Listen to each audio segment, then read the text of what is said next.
Hey guys, how are you doing tonight? So the questions that I focused on, the three questions that I came up with, all came under the topic of who am I and what motivates me. So I came up with three questions.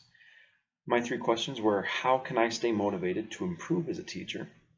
How can I help to motivate my students to learn and improve their learning? And how can I motivate my students to make personal application of what they've learned? So tonight I'm going to focus on the first one, the first question that I came up with, which was, how can I stay motivated to improve as a teacher? I feel like it might be somewhat difficult at times to always be motivated to continuing to improve as a teacher, but thanks to your guys' help and some research, I found some good things I think that will help us to stay motivated to continue to improve as a teacher.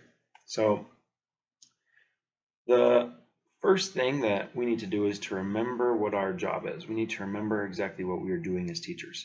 We have a very important role as teachers. We're expected to do a very important work. We impact lives as teachers. We need to be able to remember that so that we have a desire to do the best that we can to impact those lives.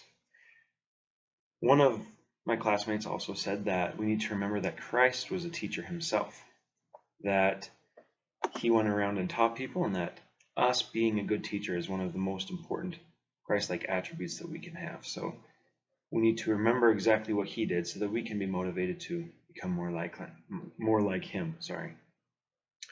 Another thing that I need to do is we need to apply things ourselves. We need to, the lessons that we're teaching the students, apply them into our own lives.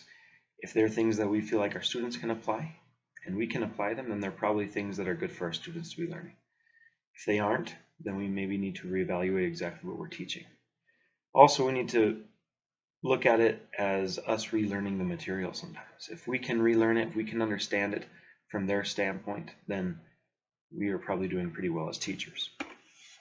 Now, sometimes we might lose our motivation. How do we increase that motivation to improve? Well, we need to evaluate ourselves. We need to have our administrators evaluate us as teachers, so the principal, vice principal, etc. We need to assess the students' learning. If the students are learning and improving in their knowledge, then we're probably doing somewhat well as teachers. And we need to assess our personal understanding. Do we understand exactly what we're teaching? If not, we need to make sure that we gain a better understanding. We need to have our students anonymously evaluate us so that we can know what they're thinking. And we need to get to know our students so that we can know their needs, we can know exactly what we need to do to meet those needs, so that we can know exactly how to help our students. So really, to wrap it up, we need to remember our job, remember how important it is. We need to relearn and apply the material ourselves. We need to be evaluated by ourselves and by our students and others, and we also need to remember the students' needs. If we can, I think, remember the students' needs and do all of these things, then I feel like we can continue to be motivated to improve as teachers. Thank you all for listening.